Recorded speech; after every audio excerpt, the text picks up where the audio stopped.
Hello and welcome to the PC Security channel. By popular demand, today we're testing Kaspersky Internet Security versus ransomware. As you can see, our product is good to go, and so is our ransomware folder. These are all infamous threats from the last 5 years, and we're going to see how Kaspersky is going to fare under different circumstances. Thank you to BZ Future for sponsoring this video. If you would like to buy an antivirus product, please check out their store. That is how we got Kaspersky activated for this test, and I'll show you the order process. And no, they're not like a G2A. They don't resell random keys from users. They get their keys from official sources. And by the way, they're giving away free Windows 10 licenses with every purchase. Now, obviously, these are not retail keys, but they are OEM keys, the kind that hardware manufacturers would typically use to, say, activate your laptop. So they're perfect for using on your VM or on your next PC build for one-time use. But now, back to the test. So we'll go ahead and launch PowerShell, where we're going to set up an attack vector using malix. So we're going to launch these threats on the system through a network drive. Our files are in Z shared. That is also where we have our automation tool malix, which is going to run the test for us. As these are well-known variants, I would expect Kaspersky to block it with its signatures, but later on we're going to try and disable that, try and disable any kind of cloud intervention, and then we're going to see how its behavioral components fare. But now we're doing the easy test. So let's get started. 100% detection is what I would consider a par in this test. You know, like in golf, we have a par. For this particular course, that is going to be 100%. So far, it's interesting. Kaspersky doesn't seem to have blocked everything. Old ransomware, I don't know why it wouldn't block them. Especially given that it's turned on.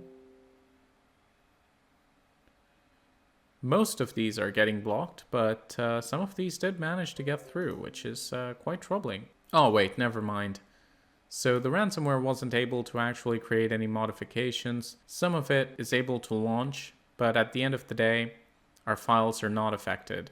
So calm down, guys. I think we're good. I think it is 100% detection. It's just that some of these threats were probably blocked late into the execution process, in which case malix doesn't really count them as a block. So we had 9 samples that managed to get into memory, but realistically they were all blocked because, as you will see in a moment again, I'm pretty sure our files are safe. We'll just double check. There you go. We're all good. If you can read this, your file is safe.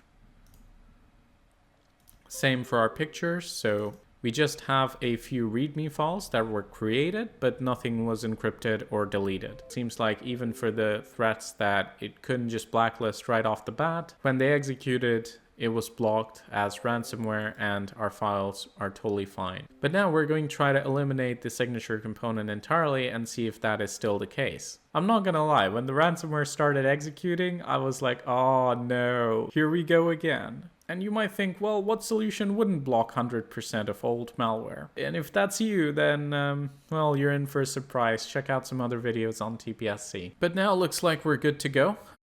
Kaspersky seems to be loading up. All right, I just restored from snapshot just because I didn't want the README files to be everywhere, but now we're good to go. So we will open Kaspersky. We will make a few changes before running this test. Just so you understand if you're new, we're trying to see what would happen if we had a new ransomware that was built using the exact same logic that some of the classic threats were, but it is not in its signatures, it is not detected by the file antivirus or the basic defenses for whatever reason. What kind of behavioral defenses does it actually have and how do they work? That's what we're trying to figure out. Again, I understand that that's not an ideal situation for an AV, but the real world isn't ideal. If there is a zero-day attack, that's exactly how it's going to be. So I think it's perfectly reasonable to experiment with testing to do stuff like this. I think that's the point. So in terms of settings, what we're going to try to do is turn off file antivirus because we don't want the signatures getting involved. We want application control. So what we're trying to do is test these components. System Watcher, which is supposed to protect you from ransomware and crypto lockers, and rollback changes caused by the activity of malicious programs. We'll never know how this works unless we do a test where the file antivirus doesn't block everything. I have a feeling that it did come into play even in the initial test, but now we're really going to find out.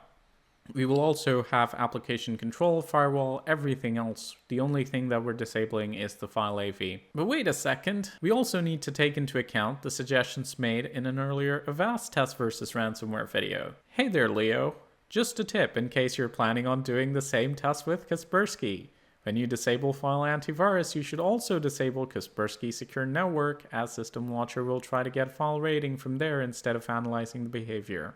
Good point. Purpose is empty.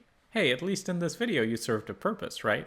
Coming back to Kaspersky, that is indeed a very valid point, because as long as we're connected to the Kaspersky security network, what it's going to do is it's going to check the reputation of each and every file we use, but we don't want that. We want to see what the technology behind the behavioral blocking actually is. So we have gone ahead and disabled our participation in the Kaspersky security network. So we're going to head over to our network drive once again, say hello to our ransomware. And I've already cleaned up the folder, so we have everything where it should be. In our classified folder, we've got the same 56 threats, and now we're going to run malix to automate the process again. Real-time protection isn't turned on, but that's kind of the point, so let the testing begin.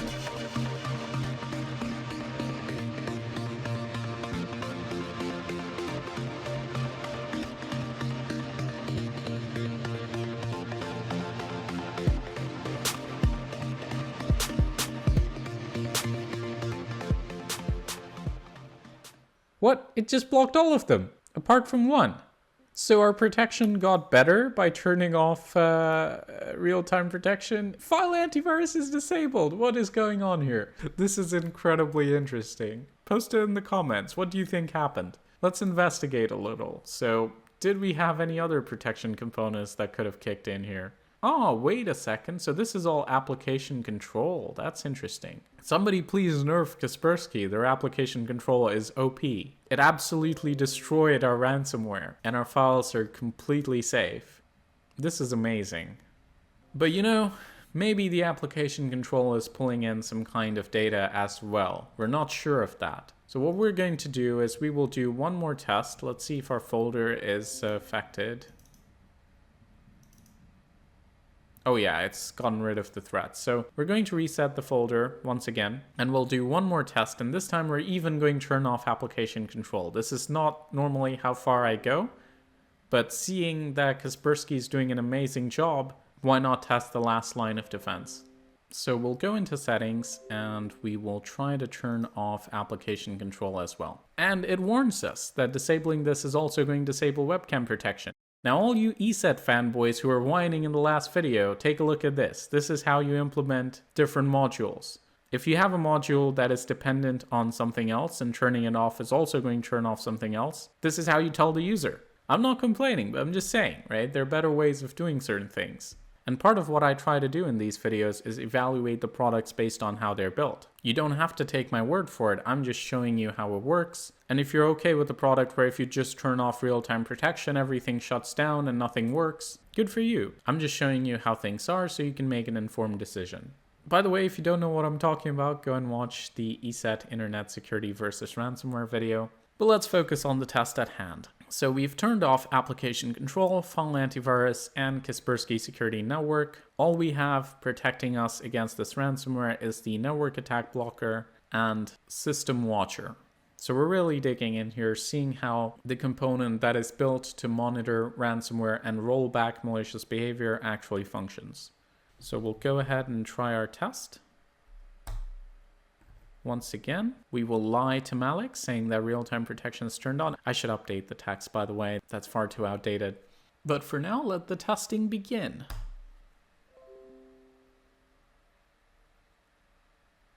And as you can see, applications are still being blocked.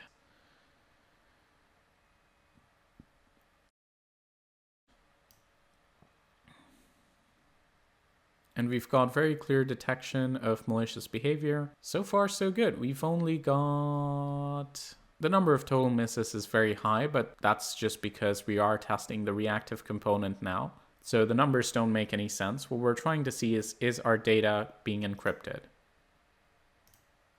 And if we go to our documents, you will find that that is not the case. If you can read this, your data is safe. And if we go into pictures, same story. So I'm really happy with the result of this test. I think Kaspersky has just set the benchmark for what results in this test should really look like. They should be blocked by whatever ransomware protection component you have, even if the signatures are completely disabled. The only thing that I'm a little bit skeptical about is the results seem too good to be true almost. So I'm thinking, maybe is it still being able to query these signatures in some way that I'm unaware of? You tell me in the comments if there's any information that I'm missing out on. So there you go, a perfect result and a clean sheet in the ransomware test. And Kaspersky's the first one to get it. Thank you so much for watching. Please like and share the video if you enjoyed it. This is Leo from the PC Security channel. And as always, stay informed, stay secure.